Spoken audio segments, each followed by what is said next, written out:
Bismillahirrahmanirrahim. Assalamualaikum warahmatullahi wabarakatuh.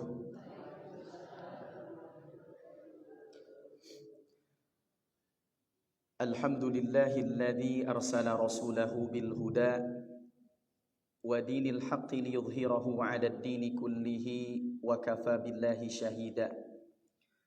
Asyhadu an la ilaha illallah wahdahu la syarika lah wa asyhadu anna Muhammadan 'abduhu wa rasuluhu la nabiyya ba'dah. Allahumma salli wa sallim wa barik ala sayyidina Muhammadin wa ala alihi wa sahbihi ajma'in. Rabbi shrah li sadri wa yassir li amri wahlul 'uqdatam min lisani yafqahu qawli. Subhanaka la ilma lana illa ma 'allamtana innaka antal alimul hakim. Allahumma inna nas'aluka ilman nafi'an wa rizqan tayyiban wa amalan salihan mutaqabbala. Allahumma aghnina bil ilmi wa zayyina bil hilmi wa akrimna bit taqwa wa jamilna bil afiyah, amma ba'du. Hadirin Bapak Ibu, teman-teman yang dimuliakan Allah Subhanahu wa taala, kabarnya sehat semuanya? Semoga senantiasa Allah berikan kesehatan, keberkahan, dan bimbingan serta kelancaran kepada kita semuanya. Alhamdulillah, di kesempatan hari ini kita bisa kembali sama-sama berkumpul dalam rangka sama-sama belajar. Tadi saya sampaikan biasanya hari Rabu ngajinya, cuman katanya kemarin karena libur panjang maka dipindahkan ke hari Kamis, ya. Tapi mudah-mudahan senantiasa Allah berikan hidayah, taufik kepada kita semuanya dalam rangka belajar. Kenapa kita butuh belajar? Karena setiap waktu, setiap bertambahnya usia, ujian kita bertambah. Makanya kalau saya lihat wajah-wajahnya, ini wajah penuh beban semuanya, ya. Terutama bapak-bapak, ya, Masya Allah. Sekarang ada istilah laki-laki tidak bercerita. Karena memang laki-laki itu gak bercerita, Pak. Kalau punya masalah, laki-laki gak bercerita. Ya, laki-laki ngopinya aja sambil mikir biasanya. Beda dengan perempuan. Kalau perempuan punya masalah, bercerita atau diam, Bu? Bercerita. Dia bilang sama bestinya, ini mah aku cerita cuman sama kamu aja. Padahal sudah sama 10 orang ngomong kayak gitu. Itu bedanya laki-laki dengan perempuan. Makanya apa bedanya? Kalau perempuan itu multi talents, bisa mengerjakan banyak hal dalam satu waktu, tapi kalau laki-laki itu multi solusi. Jadi kalau nanya solusi biasanya sama laki-laki, ya. Maka mudah-mudahan ikhwan dan akhwat, ya, semua kita semuanya diberikan bimbingan oleh Allah Subhanahu wa taala. Tema kita di pagi hari ini berkaitan dengan Isra Mi'raj, ya. Poin utamanya saya coba lihat di situ ada Isra Mi'raj dan juga salat. Pertama, kalau kita bicara tentang Isra Mi'raj, maka tidak akan lepas dari ayat di surah Al-Isra ayat pertama. Dan inilah ayat yang sering dibacakan oleh qari, oleh para pembaca Al-Qur'an ketika ada peringatan Isra Mi'raj, ya. Dan insyaallah kita mungkin sudah hafal ayat tersebut. Allah berfirman, A'udzu billahi minasy syaithanir rajim.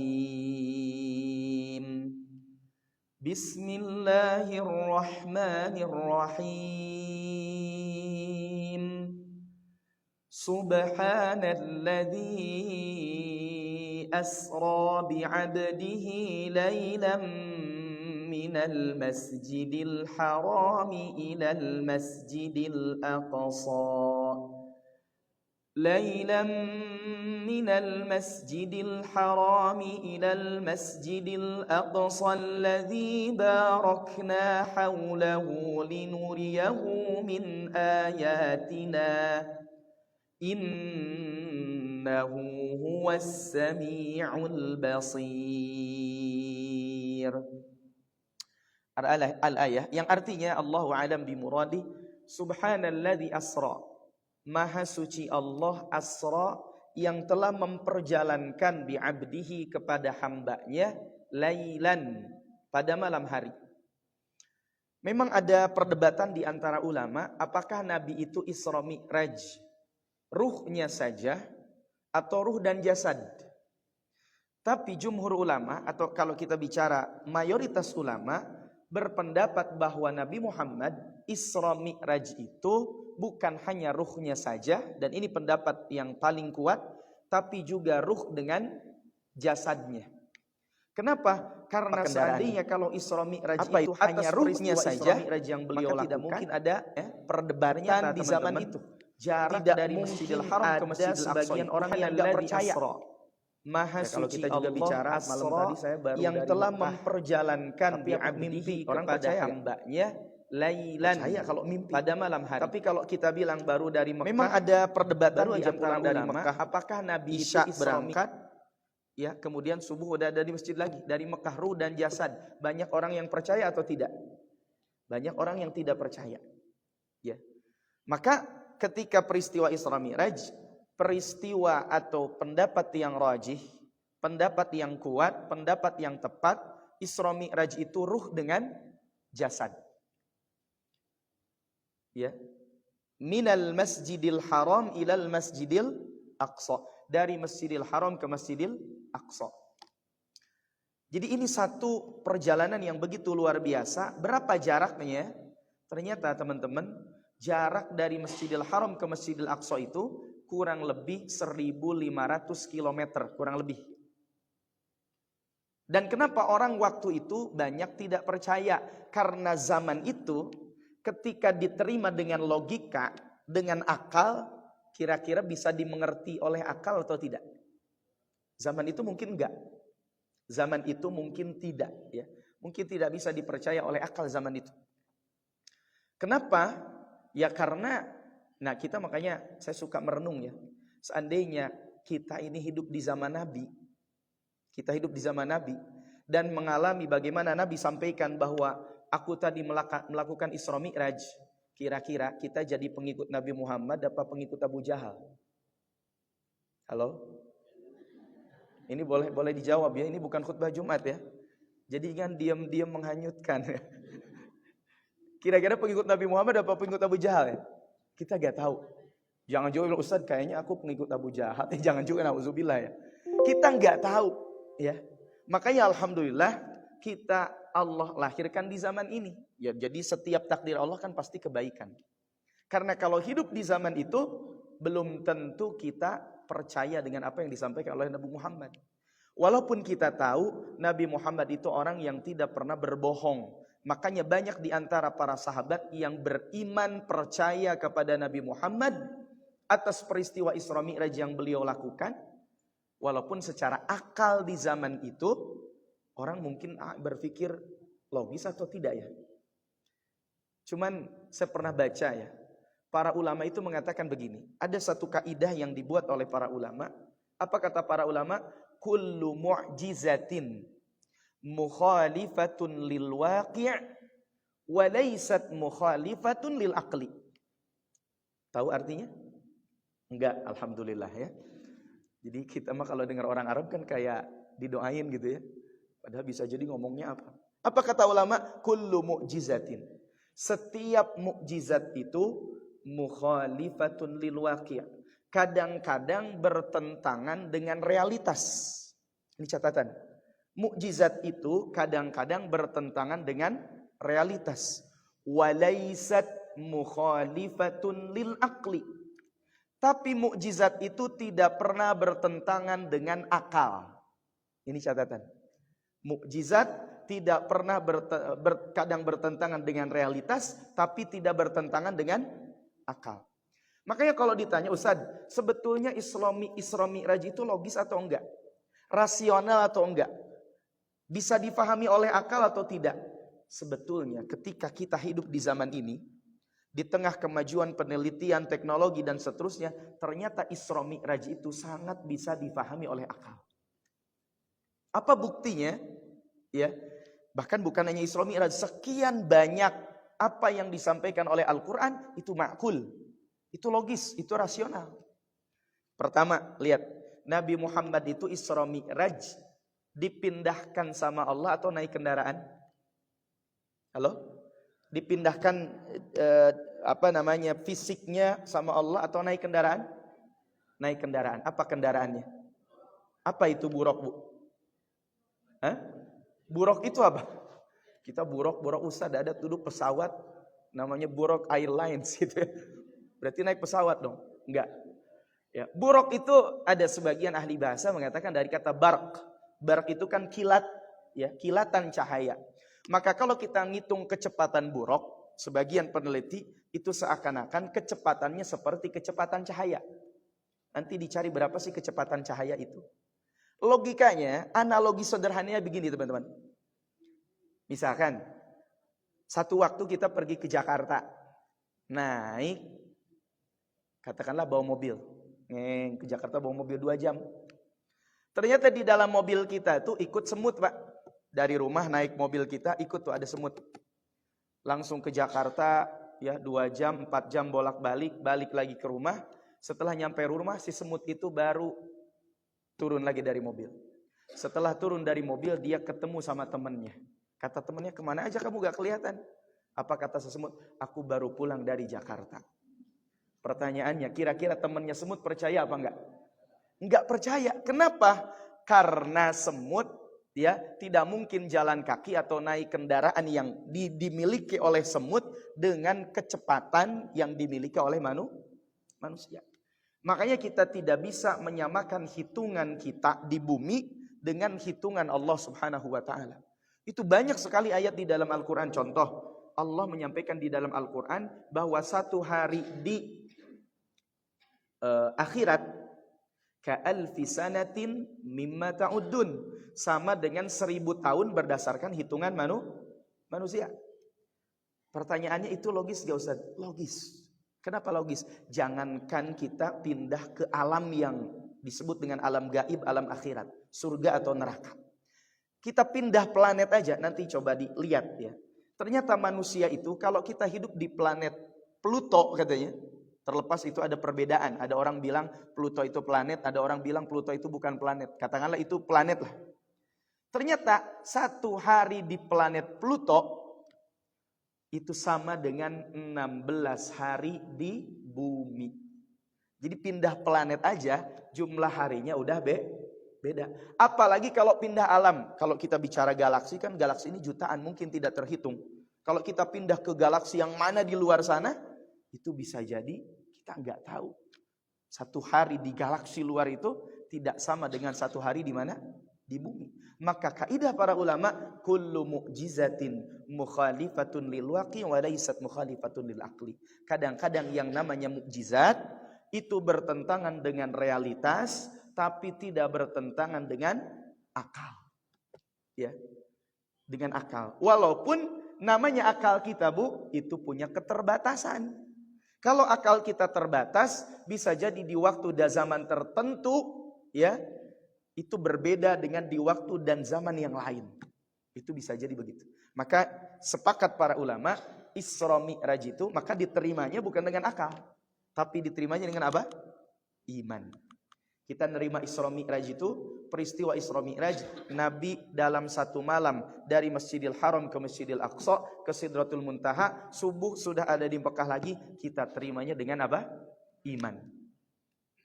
Berapa jarak Masjidil Haram ke Masjidil Aqsa? Tadi kurang lebih 1500 km. Maka Bu, kalau kita bicara Isra Mi'raj, jangan sampai kemudian kita melupakan bumi Isra Mi'raj itu sendiri, yaitu Masjidil Aqsa. Saya tanya, Masjidil Haram di mana? Di Mekah. Masjidil Aqsa di mana? Palestina. Itu nama negara. Kotanya kota apa? Kan kalau disebut Masjidil Haram di mana? Oh, Mekah, negaranya Saudi. Gitu kan? Kalau sekarang Masjidil Aqsa di mana? Palestina. Kotanya kota apa? Halo? Apa? Kota apa? Halo Bu? Ciampea? Bukan Bu. Kota apa? Halo? Ini kita Masjid Isra Mi'raj tiap tahun. Tapi jangan sampai Masjidil Aqsa di kota apa? Kota apa Ustaz ya? Mungkin di Singaparna gitu kan, atau di mana itu? Masjidil Aqsa ada di kota? Hah? Nah, kadang kita menyebut Masjidil Aqsa Ustaz ada di kota Yerusalem.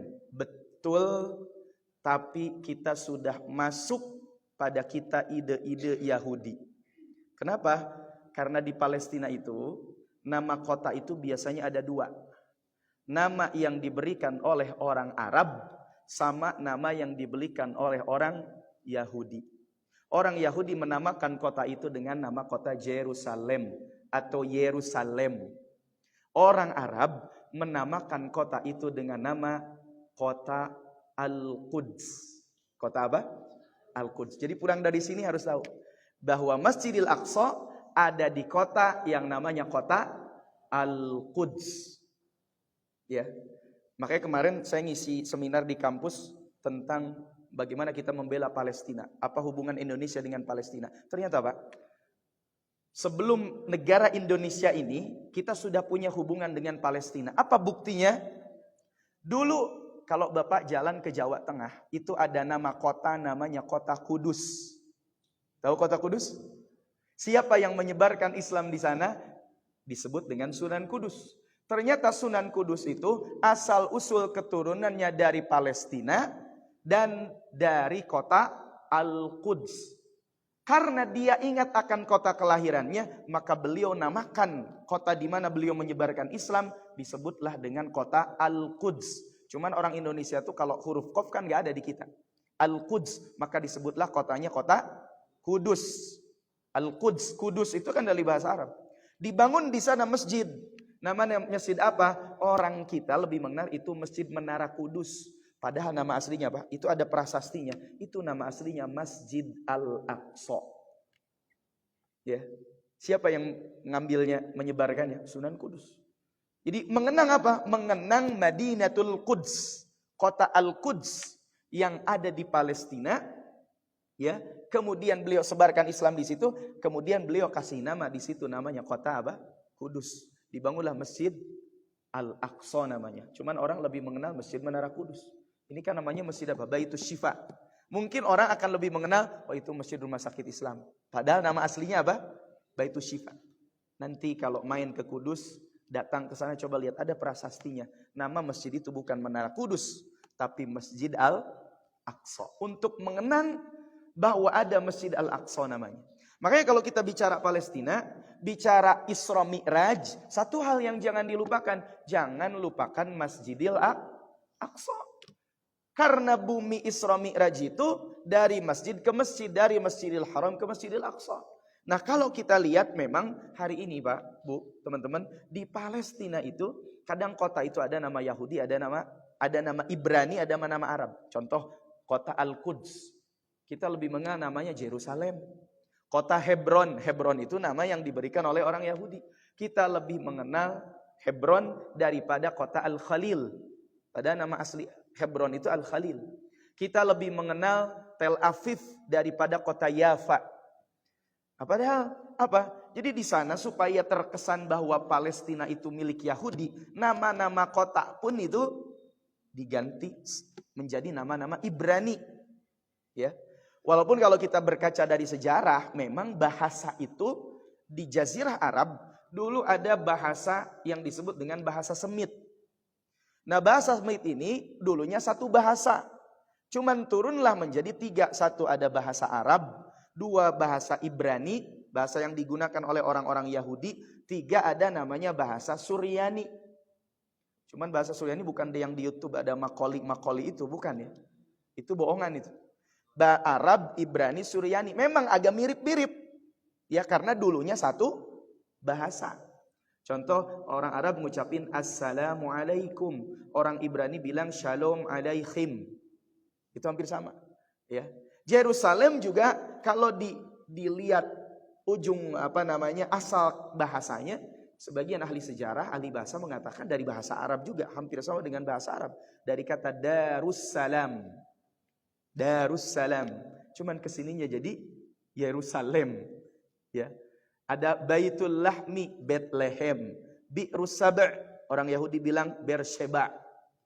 Itu nama-nama itu harus paham, ya. Makanya bahasa Arab pun kata para ulama, seandainya bahasa Arab itu tidak dijaga oleh Al-Quran, maka bahasa Arab itu bisa jadi sudah punah. Karena sudah banyak di dunia ini bahasa yang sudah punah.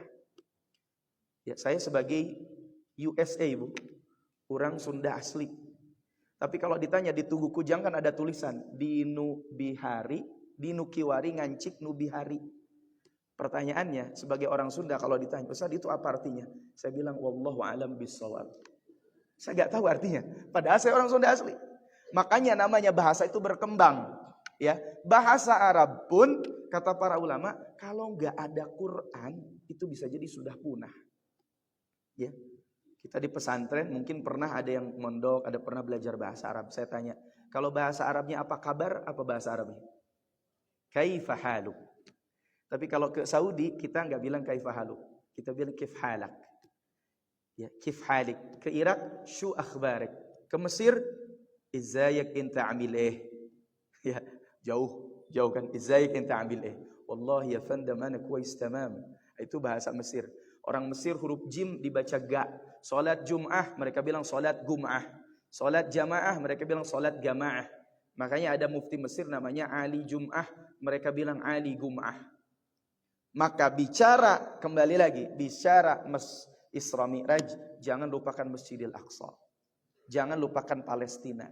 Dan Allah sampaikan alladzi laila minal masjidil harami ilal masjidil aqsa alladzi barakna haulahu. Yang Allah berikan keberkahan di sekitar Masjidil Aqsa. Apa sekitar Masjidil Aqsa itu? Disebut dengan negeri Syam. Negeri Syam itu sekarang dibagi jadi 4 negara. Ada yang tahu? Suriah, Lebanon, apalagi Yordania, Palestina. Jadi kalau bicara negeri Syam itu ada 4. Suriah, Lebanon, ya, Palestina, Yordania. 4. Ya. Dan ada satu negara, contoh Lebanon ini, mereka bahasanya bahasa Arab, bahasa ibunya bahasa Arab, bahasa keduanya bahasa Perancis, tapi 45% penduduknya beragama Kristen Maronit. Bahkan presidennya pun Kristen. Ya. Lebanon itu negara Arab, presidennya pun Kristen.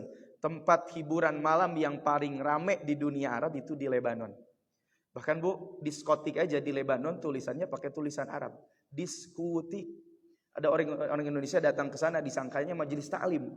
Karena kalau di Indonesia kalau ada tulisan Arab pasti majelis taklim katanya.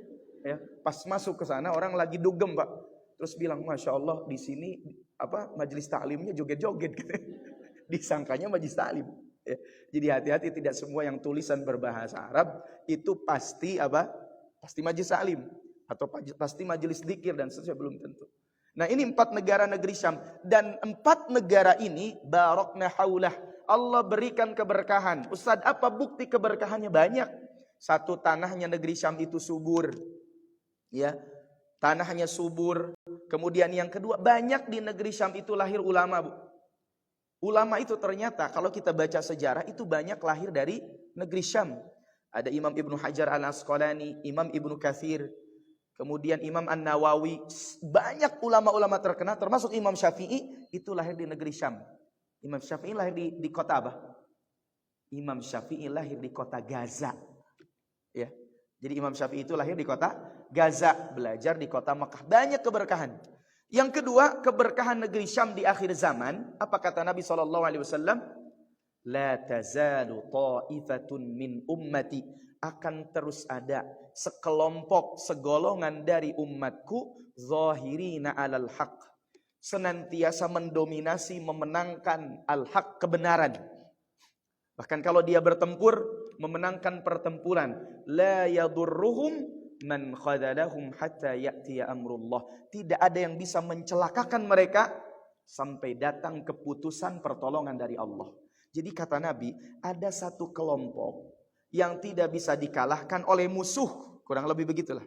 Tidak bisa dikalahkan oleh musuh. Kalau diperangi mereka tidak hancur. Bahkan orang-orang yang mendengki, gak ngaruh kedengkian orang lain kepada mereka. Ketika ditanya oleh sahabat, Ainahum ya Rasulullah? Di mana mereka wahai Rasulullah?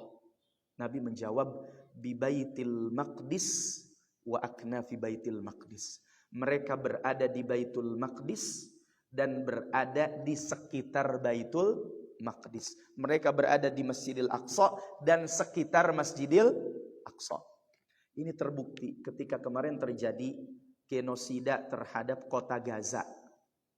Ibu bayangkan, Gaza itu bukan negara.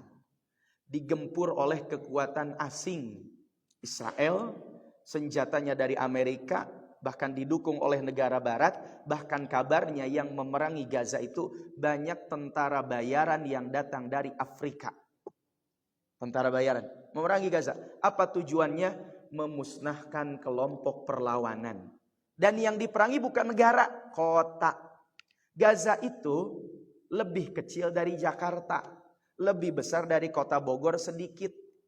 Pertanyaannya, misalkan na'udzubillah ya, Jakarta diserang kekuatan asing, kira-kira kuat berapa lama, Pak? Saya gak yakin seminggu masih bertahan itu. Tapi Gaza diserang berapa? 15 bulan. Ya, memang betul rumah sakit hancur, masjid hancur, rumah-rumah hancur. Tapi apa yang terjadi? Karena tujuan Israel datang ke sana menyerang Gaza, memusnahkan kelompok perlawanan. Pertanyaannya, kelompok perlawanannya musnah apa enggak? Ketika ditandatangani gencatan senjata, ternyata kemarin tentara-tentaranya muncul banyak. Jadi selama ini kalau Israel itu tentara profesional, mereka akan face to face-nya itu, berkonfrontasinya itu dengan tentara. Yang dibunuh itu sesama tentara. Ini yang jadi korban siapa? Warga sipil. Jadi selama ini berarti tujuan mereka, target mereka dalam berperang itu tidak tercapai. Makanya Netanyahu itu tidak berani mengumumkan perang Gaza menang. Dan ternyata dibunuhnya para pemimpin kelompok perlawanan tidak menjadikan mereka surut. Namanya perang itu kan gini, kalau catur, rajanya kalah, apa yang terjadi? Caturnya selesai, betul? Dan peperangan internasional rata-rata begitu. Dulu Amerika nyerang Irak tahun 2003. Apa targetnya? Meruntuhkan rezim Saddam Hussein. Karena isunya ada senjata pemusnah massal, kan begitu. Saddam Husseinnya tertangkap, dihukum gantung, selesai tidak perangnya. Selesai. Dan Amerika bilang, kami menang peperangan. Tapi kemarin di Gaza, Yahya Sinwar meninggal. Pimpinan Hamas, kelompok perlawanannya. Ismail Haniyeh juga gugur, syahid. Mudah-mudahan syahid insya Allah. Ya. Pertanyaannya, apakah perlawanan berhenti? Ternyata enggak.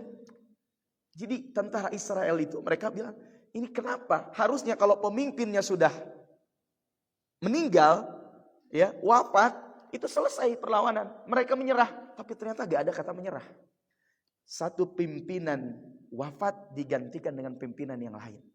Dan itulah kata Nabi. Dan ini bukti kebenaran dari sabda Nabi, ya, akan ada di antara umatku yang tidak pernah bisa dikalahkan. Nanti kita buka rahasianya. Apa rahasianya mereka? Nah, hadirin jamaah sekalian, teman-teman yang dimuliakan Allah, ketika ditandatangani perjanjian damai, ya, safqatut tabadul al-asra, atau pertukaran tawanan, bahkan kabarnya ini kesepakatan yang dibuat ditekan oleh gerakan perlawanan di Palestina. Ya, gerakan perlawanan di Palestina menekan Israel agar menghentikan perang. Kemarin kan terakhir 4 tawanan ditukar dengan 200 tawanan. Bahkan sekarang kabarnya dengar-dengarnya ada 1 jenderal besar Israel, ya, yang ditahan, dan itu masih lobby-lobby, masih deal-dealan dengan para pejuang di Gaza itu, pengen ditukar dengan seluruh tawanan Palestina. Jadi 1 jenderal besar Israel ingin ditukar dengan seluruh tawanan Palestina. Mereka kan nyerang perlawanan yang Hamas dan seterusnya itu buat apa? Membebaskan tahanan. Ternyata gak bisa dibebaskan. Ternyata perlawanan gak berhenti. Dan kemarin ketika tadi pembebasan itu parade, tentara parade, bawa mobil bagus-bagus, bawa senjata bagus-bagus. Pertanyaan, dari mana mobil dan senjatanya? Ternyata itu harta rampasan perang dari Israel. Makanya kemarin saya baca berita di Al Jazeera, itu media Israel itu gedeg, ya, dongkol sama pemerintahan mereka. Kurang lebih kalau bahasa kitanya mereka bilang begini, jadi selama ini 15 bulan kalian di Gaza perang, Yang dilakukan kalian apa? Buktinya mobil kami disita mereka, senjata kami diambil mereka, dan tidak ada di situ kelompok perlawanan berhenti berperang. Makanya apa? Dengan terpaksa Israel itu menandatangani perjanjian damai. Bahkan silakan nanti baca beritanya. Ya, banyak pejabat militer di Israel mengundurkan diri. Bahkan pejabat-pejabat setingkat menteri, ada salah satu menteri yang sangat ekstrim namanya, kalau tidak salah bin Ifrit apa siapa gitu. Nanti dibaca. Menteri kebudayaannya Israel itu mengundurkan diri. Di sisi lain para pejuang ini disambut oleh rakyat dengan teriakan tadi, bahkan ada teriakan namanya tahiyya li kataib Izzuddin, ya, penghormatan untuk brigade Izzuddin itu tadi karena brigadenya Izzuddin Al-Qassam gitu kan. Tapi di sisi lain di Israel penuh demo lah, pejabatnya mengundurkan diri dan seterusnya. Ini bukti apa? Saya teringat dengan peristiwa perang Badar. Perang Badar itu kaum muslimin 313.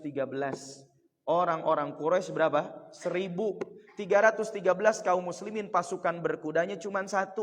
Perlengkapannya tidak lengkap. Rata-rata mereka tidak punya pengalaman berperang.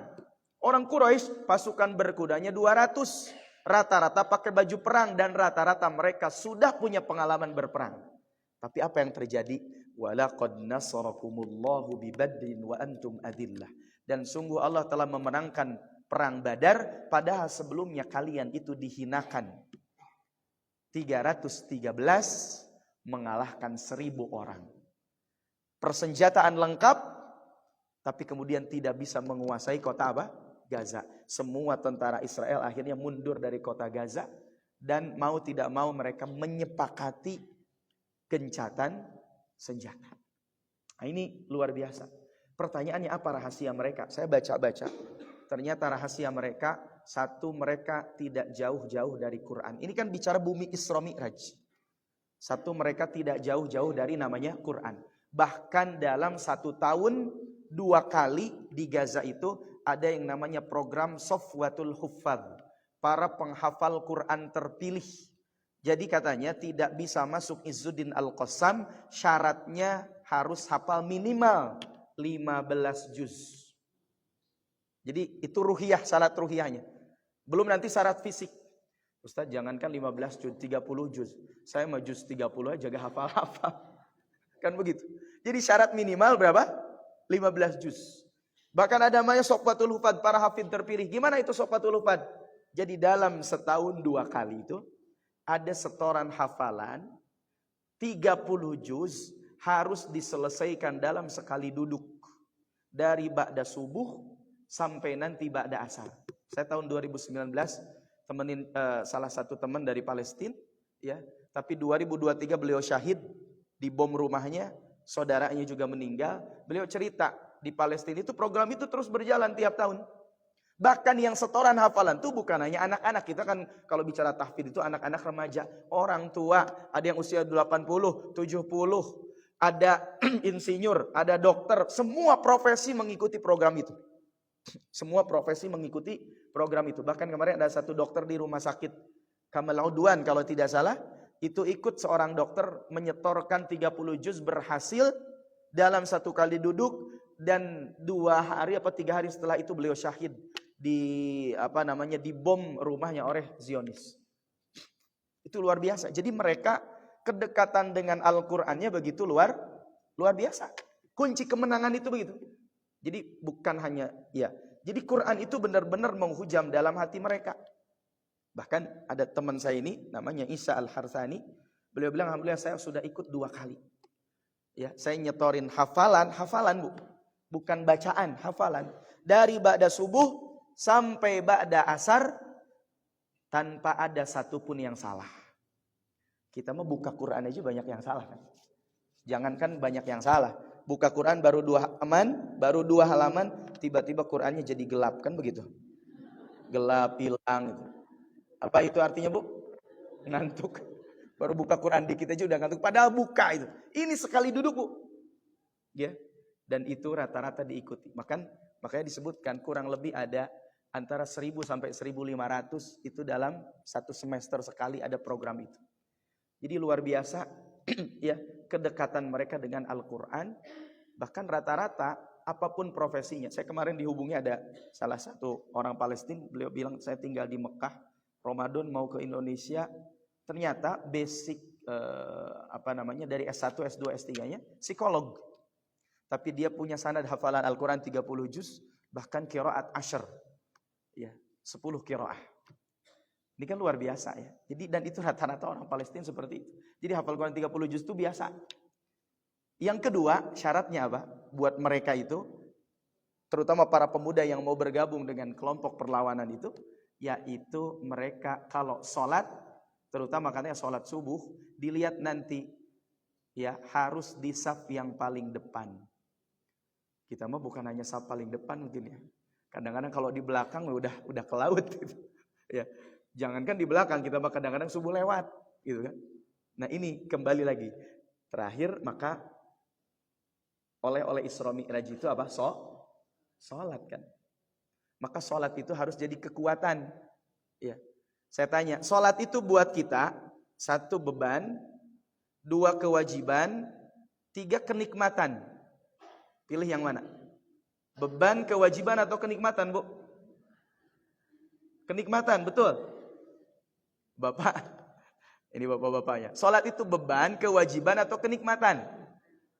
Kadang-kadang kita mah salat masih jadi beban, walaupun tiga-tiganya sebetulnya betul. Ya taklif itu kan hukum pembebanan. Allahu Akbar, Allahu Akbar. Ya Allah, baru aja salat zuhur udah azan lagi ya. Ternyata salat zuhurnya ya jam 2:30. Baru aja sholat 2:30, sholat zuhurnya 2:30 gitu. Harusnya ketika dengar azan, Allahu Akbar, dalam hati apa? Bilang alhamdulillah, minimal. Makanya disunahkan, dianjurkan kalau mendengar azan kita baca raditu billahi robba wa bi Muhammadin nabiyya wa bil islami dina. Doa itu dianjurkan. Maka harus naik level kalau kita pengen minimal seperti orang Palestina, Bu. Ya, yang berusaha memenangkan pertarungan Masjidil Aqsa, minimal salat itu dari tadinya beban jadi kewajiban, harus naik level jadi kenikmatan. Ya, karena ternyata orang beriman itu, orang beriman, orang soleh, kalau melakukan ketaatan bahagia, senang. Nanti lihat ayatnya, surat Al-An'am ayat 35. Allah berfirman, "Faman yuridillahu an yahdiyahu yashrah sadrahu lil Islam." Barang siapa yang dikehendaki oleh Allah padanya hidayah, yashrah sadrahu lil Islam. Allah lapangkan dadanya menerima Islam. Jadi apa maknanya? Kalau kita melakukan ketaatan, orang soleh itu dia nikmat, bahagia gitu. Kita kalau melakukan ketaatan bahagia atau kadang-kadang jadi beban? Kadang-kadang kita mah jadi beban. Walaupun itu juga alhamdulillah, tapi harus naik level. Saya pernah cerita ya, atau di sini udah dengar atau belum? Dulu Nabi Muhammad SAW itu kalau melakukan sholatnya Nabi itu dinikmati, Bu. Kadang-kadang kan kita jarang menikmati sholat ya. Nabi itu kalau datang waktu sholat dinikmati. Makanya ada satu riwayat dari Sayyidina Hudzaifah ibnul Yaman. Satu waktu dalam kitab Sahih Bukhari disebutkan Nabi itu pernah sholat malam. Allahu Akbar. Di belakang itu bermakmum seorang sahabat namanya Hudzaifah ibnul Yaman. Kata Hudzaifah ibnul Yaman, di rakaat pertama Nabi Muhammad ketika sholat malam itu membaca surat Al-Baqarah. Bismillahirrahmanirrahim. Alif lam mim. Dzalikal kitabu la raiba fihi. Hudal lil muttaqin. Ini sholat malam, sholat sunnah. Ustaz berapa ayat? Sampai kata Hudzaifah ibnul Yaman sampai ayat 100. Setelah 100 ayat kata Hudzaifah ibnul Yaman, ya, dalam hati aku mengira Nabi akan ruku. Ternyata 100 ayat surat Al-Baqarah Nabi tidak ruku, tapi Nabi melanjutkan bacaannya sampai akhir surat Al-Baqarah. Berapa ayat Al-Baqarah? 286, 2 juz setengah. Ini baru rakaat pertama. fansurna 'alal qaumil kafirin. Aku mengira Nabi akan ruku karena sudah selesai Al-Baqarah. Ternyata teman-teman, Nabi tidak ruku, tapi Nabi melanjutkan bacaannya di rakaat pertama ini ke surat Ali Imran. Berapa ayat Ustaz? Sampai akhir ayat. Ya ayyuhalladzina amanu isbiru wa sabiru wa rabitu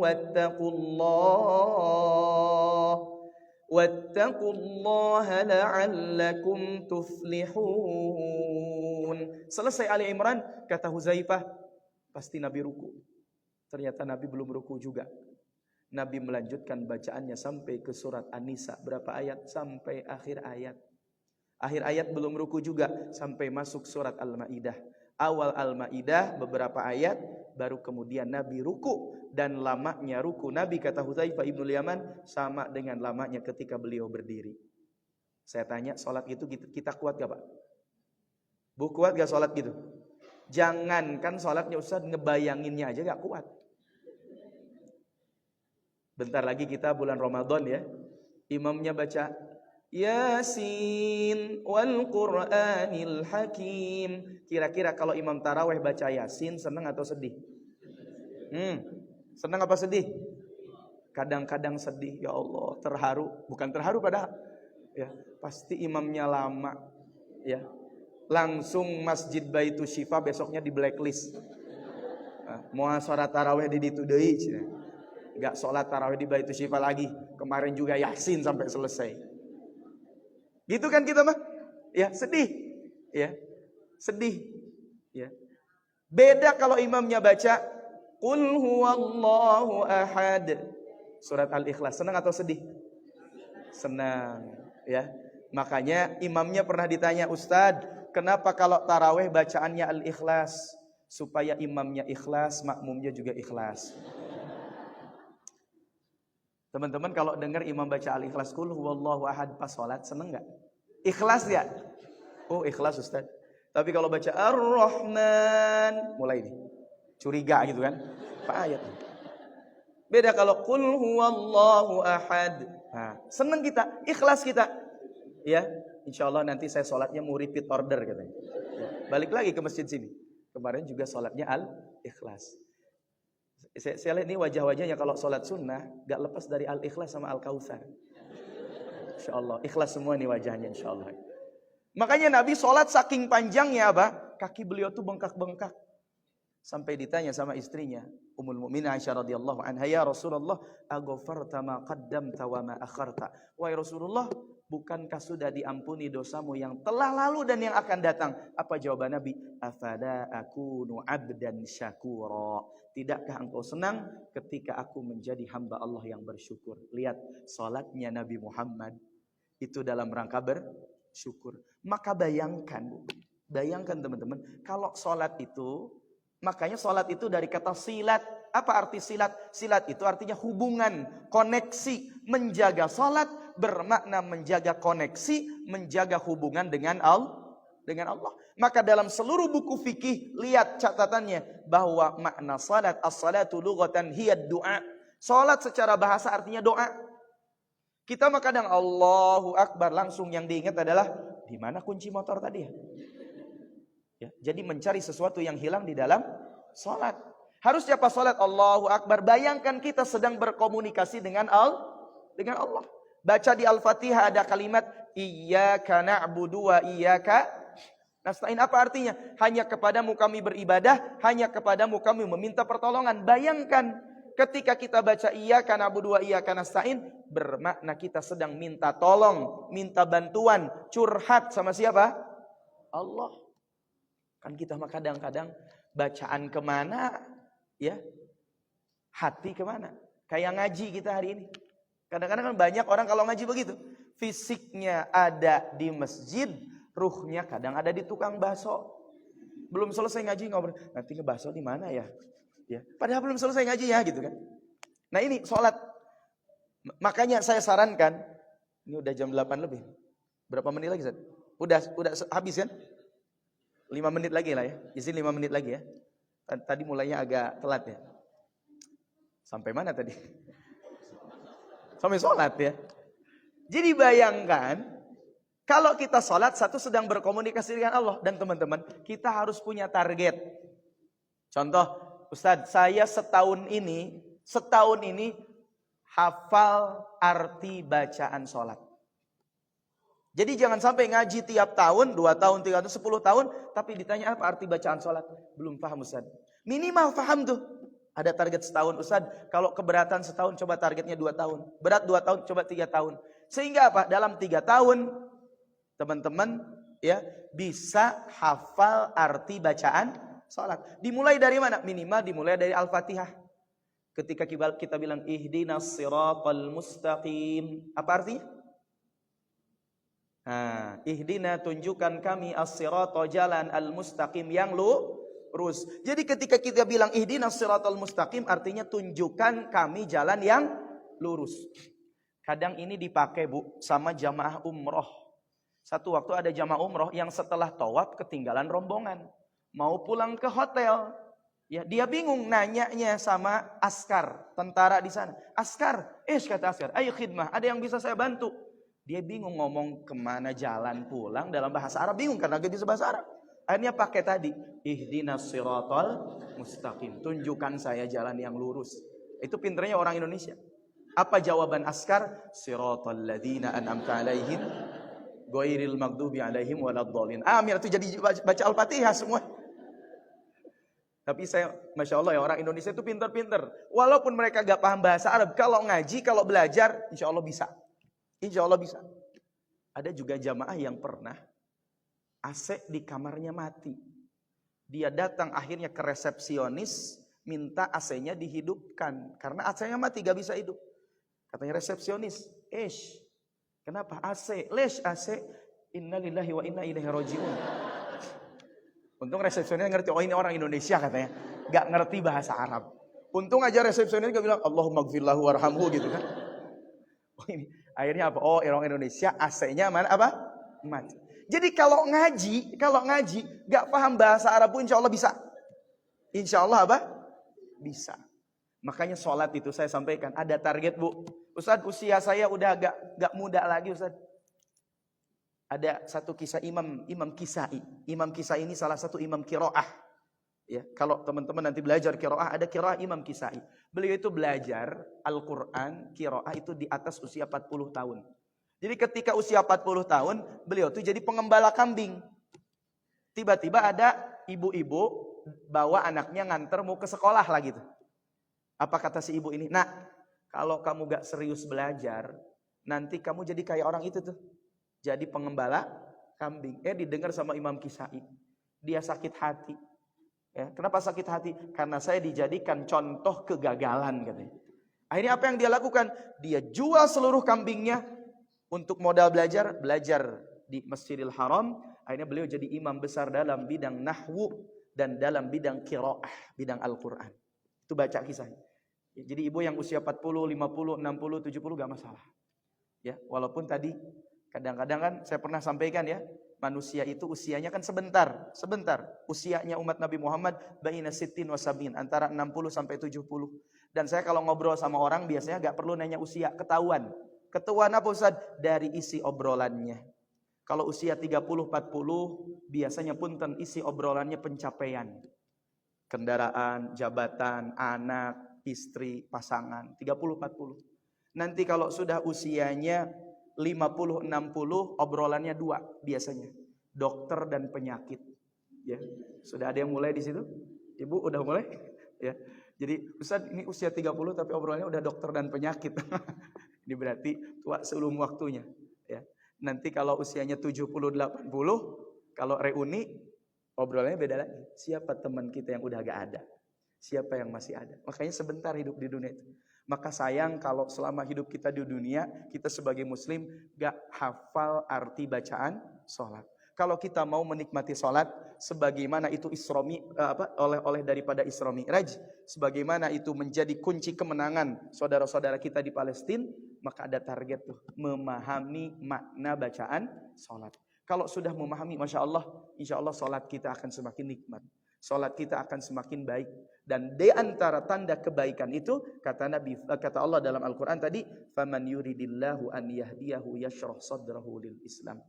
Allah akan berikan kebahagiaan, kesenangan ketika orang itu mendapatkan hidayah.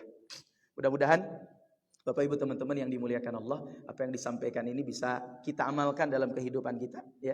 Karena waktu kita terbatas, ya, yang paling penting apa yang disampaikan bisa diamalkan, karena ilmu yang bermanfaat adalah ilmu yang diamalkan, diajarkan, kemudian kita ulang-ulang secara terus-menerus. Mungkin itu yang bisa disampaikan. Saya kembalikan kepada pengatur acara, ya. Hadanallahu wa iyyakum ajmain. Assalamualaikum warahmatullahi wabarakatuh.